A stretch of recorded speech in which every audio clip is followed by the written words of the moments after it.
I like working with the cows, and I really like raising calves. You could be having the worst day in the world, and then you look out in the pasture and there's a brand new baby out there, and it just, lifts your spirits. This was my grandfather's farm. I graduated college, bought cows, and here we are. I didn't want to see my grandfather's farm be sold, turned into, a subdivision, knocked down. Everything he worked for, I want to keep it going. Growing up with it, I've always been a part of it. Went to college to study applied economics, where I was able to come back and apply my knowledge. And that was the whole driver of why I went to college, was so I could come home and grow the family business. Agriculture is the backbone of Delaware County, and this was just a wonderful way to utilize funding that was developed for relief for COVID, and farms were very affected by the pandemic in a number of ways. The Delaware County Farm Enhancement Grant was a project out of American Rescue Plan funds designed to help farms maintain vibrancy through the challenges that they faced during COVID, as well as propel them forward to situate them for longevity in the future. The Delaware County Board of Supervisors and the County ARPA Committee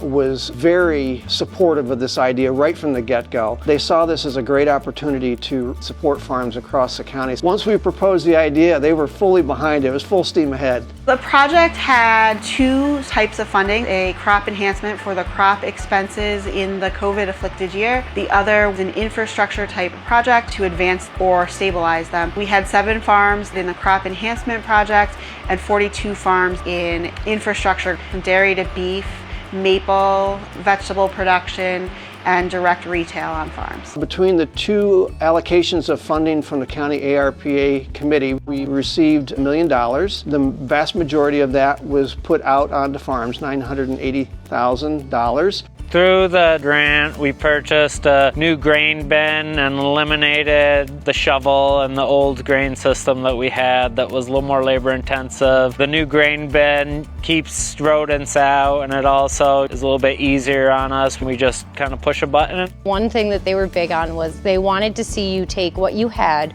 and improve it, which I love because I love my barn. I don't want to build a new barn, I want to fix what I have. And so we put a new roof on our barn because one spot actually had a hole in it above the calves. We applied for the full $25,000 to put in a reverse osmosis machine system.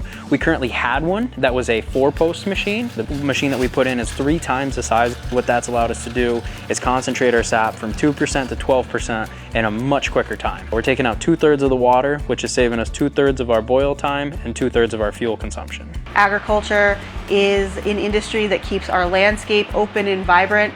Agriculture also has a great economic multiplier effect within the community. So you really do see a lot of significant economic impact by investing in agriculture. Federal money that was allocated for the counties to decide where would the funding help offset the impacts of the COVID pandemic be best utilized at the local level. Our county chose to invest some of that in agriculture.